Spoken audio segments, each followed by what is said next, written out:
you've said this, and I have to ask you because our viewers would be very disappointed if I didn't. In our previous conversation, you talked about the light, right? You talked about this, and I think part of why this is such a designed experience is also that today people are pushed into situations where they die with stress and trauma rather than in a natural, or let's say in how it previously was, in a more conscious way when they leave this physical experience.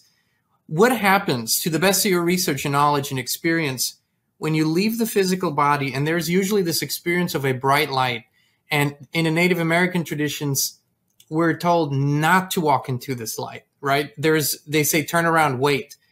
What is happening there, and how do people, because people literally asked, how do we avoid this trap? What do we do?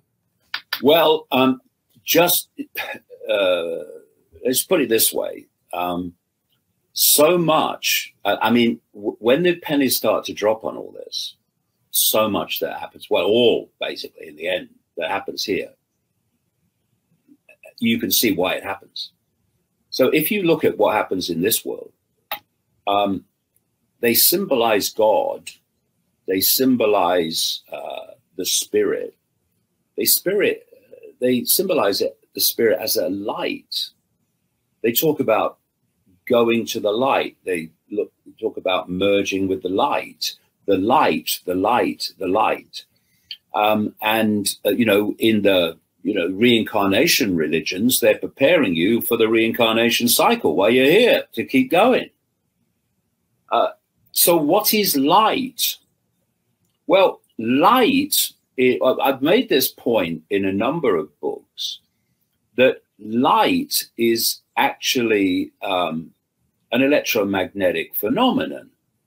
You know, why I said that in just after the turn of millennium, that this was a simulation, and the limit of the simulation is the speed of light. And in April of 2021, there was an article in Scientific American by some academic who had concluded that this is a simulation, and that the limit of the simulation is the speed of light.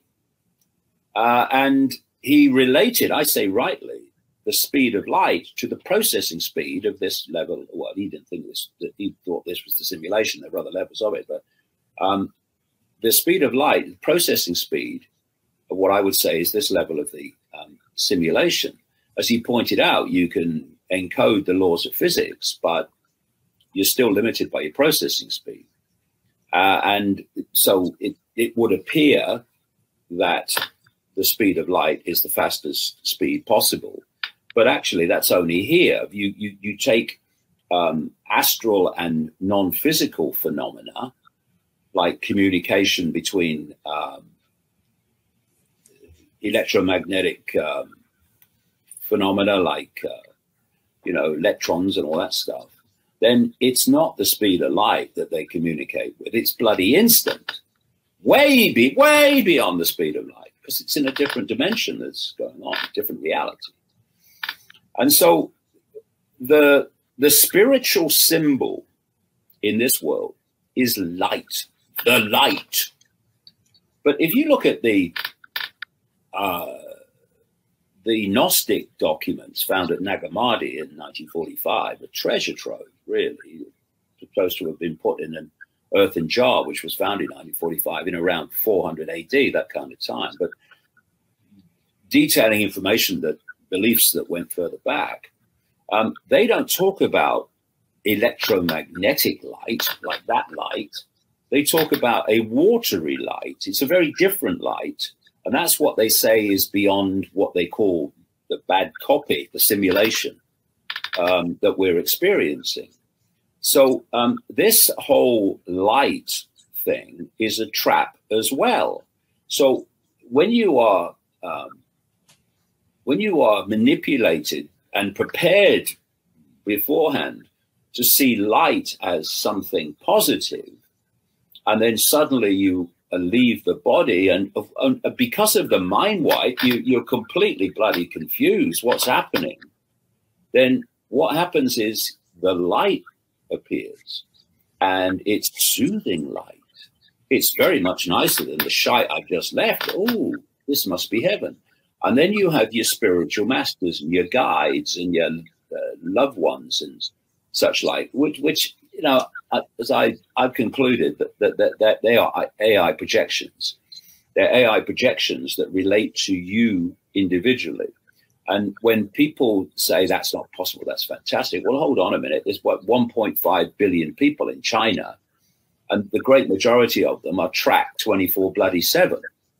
So if they can do it in China, they can certainly do it in the bloody astral with an AI technological possibility that's way, way beyond anything that humans can currently conceive. And when people talk about, like Edgar Casey talked about, the Akashic records, when you see how these Akashic records, where they say that everything is recorded, everything is kept, it's like an infinite library of everything that's ever happened in this reality. Sounds like a cloud.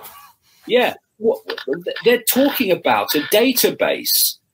And when I read, like in Edgar Casey sites and stuff, how they describe the Akashic records, they're even using computer analogies. They're saying, well, it's like a supercomputer. Well, you know what? It is, but way beyond anything we can perceive here. It's recording everything. So you are connected to that as an individual, quote, incarnation.